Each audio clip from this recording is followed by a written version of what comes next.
Ladies and gentlemen, 5, 4, 3, 2, 1. The eagle has landed. It's Buzz Aldrin. Thank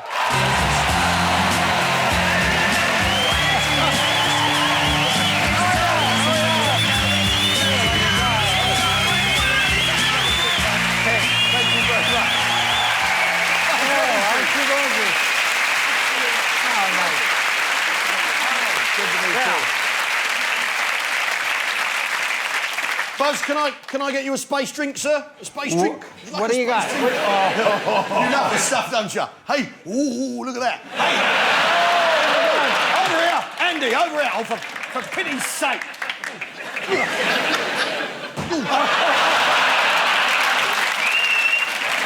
Can't you get anything right? Hop it. There you go, Buzz. There you go, sir. Thank you. Cheers. This is a childhood dream of mine to meet you, sir. It's brilliant. Yeah. You were a pretty young. You were a pretty young kid when we did all those stunts, right? I was 1 year old when you did. When you did those stunts, as you call it. It's unbelievable. Now, of course, as you know, we the British never went to the moon. No, but you were behind us all the way. Yeah, well, I think. we got to the top of Mount Everest, which is as near as you can get without the fireworks. Now wait a minute. Sir Edmund Hillary, yeah. Yeah, he was not. He was a New Zealander. Well, he was working for us at the time, sir. Well, of course he was, yeah. I mean, the moon was never going to be part of the British Empire, Buzz, because there's no one to give it back to once you're finished with it. But you got there first. We certainly did, yes. It's an incredible story. And what's all the more amazing about it is this is with technology like from 40 years ago, isn't it, really? You're at the top, sat there at the top of Apollo 11. You program in the computer. What do you put into the navigation computer? Up. I mean, what? Well, I'm glad it wasn't down or sideways. But that is the most dangerous part. Is the first 12 seconds before you clear the tower. Because if the guidance decides it wants to wander around a little bit, you just might run into the tower, and all that kerosene and oxygen and hydrogen. Yeah. That makes a pretty big fireball. You don't want to have to punch out. No, you don't. No, as a matter of fact, we had this escape tower instead of a ejection seat. And how far is it to the moon? What's the distance? It's 250,000 miles relative to 93 million miles to the sun. To the sun. Yeah. Now that's a lot of air miles, isn't it? When you big distances, you measure them by the speed of light. Right. See, that's pretty constant according to Einstein. Yeah. Yeah. And you can't go faster than that. No, you can't, no. Except in Big some... Bob proved that earlier. Well, going to the moon, if you whiz by the Earth at the speed of light and then whiz by the moon, it would take 1.5 seconds. And it took you how long? 3.5 days. 3.5 days? Yeah. God, did you have a window seat for that? Once we got rid of the other rockets and we're heading to the moon, we did what's called a barbecue mode. Right. You know what that is? No, I don't know. Well, see, the moon moves around the Earth in the Earth-Moon plane, and we wanted to be perpendicular to that and then rotating slowly because the sun is pretty close to that plane also. Yeah. So we get the sun, we get the moon and the Earth for communication with the antennas. So we even out the heat around on the spacecraft. Otherwise, if one side was always facing the sun, it would get very, very hot. Right. And the other side would get very cold. So you're like a chicken on a rotisserie.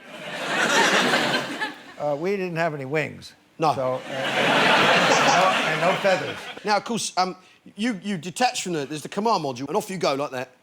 You set off. But then you land on the moon, like that, and then there you are, and Neil Armstrong gets out, and you have to when you open the door, you have to like. I mean, how do you get out of a spaceship on the moon when it's never been done before? I mean, it's an extraordinary. Well, I'm going to ask you, how did you get out of a spaceship? There's a hatch down here underneath the instruments, between where I was standing and where Neil was standing, and that hatch opens up this way with the hinge on this side. Right. And whoever designed the hatch really had an awful lot to do with who goes out first. Right. Now, history and symbolism, and more important than that, seniority. Yep. See, Neil was a senior guy. He was the boss. Well, he's the boss, yeah. He was a very significant test pilot, very talented. Well, personally, I would have gone second, right? Because you're on the moon, you don't know what's there. Anything could happen, couldn't it? A giant moonworm could burst through the moon's crust. Like that. Like that, and disappear again. That could have happened. Like H.G. Wells had the War of the Worlds. Yeah. We're talking about human beings on the moon. It's incredible, flesh and blood. Yeah. When you're upon the moon, the magnificent desolation, as you described it, does nature call, sir? Yeah, as a matter of fact, we'd been in those suits for a long time. Yeah. And they had a way of transferring the fluid that was in the little bag that was there for to keep you from getting all wet. Yeah. But we had to transfer that into another bigger bag so we could throw it out on the moon. And anyway, I had a nice empty bag when I got down to the bottom of the ladder, and I just had this little urge. And so I was the first guy to pee in his pants on the moon. Yeah. Well, isn't that fantastic? I'll tell you what. I mean, isn't that brilliant? Yeah. I'll drink to that, bud. I mean, you got to go when you got to go, haven't you? And you boldly went where no man had gone before. There are those people out there who say, right, and I don't want to even bring this up because it makes my blood boil, so I don't know how it makes you feel. They say that you never went. Yeah. That the whole thing was like staged and not real. Yeah. They're looking for attention. Yeah. And they're not going to change their mind. No. So there isn't any point in really discussing the matter with them too much. Because the facts... Now, this guy had been bugging us for quite a while. Not just me, but a lot of other people. Yeah. Well, they'll use little things like that, and the shadows are going the wrong way, and the flag looks like it's blowing. We had the best-looking flag on the moon. There were 6 flags, all American. Yours was the best. And ours was the best-looking, until it fell over when we lifted off. Right.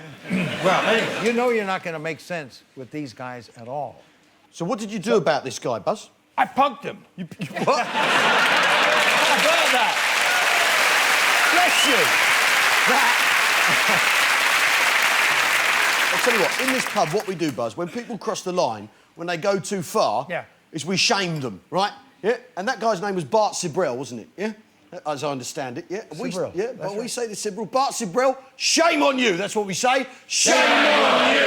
Yeah? This man is a legend and you seek to tarnish his achievement. Shame on you. Shame on you. Humanity stands in 2 ages. Before we went to the moon, after we went to the moon, this fella here defined those 2 ages. Shame on you. Shame on you. Yeah? You happy with that, Buzz?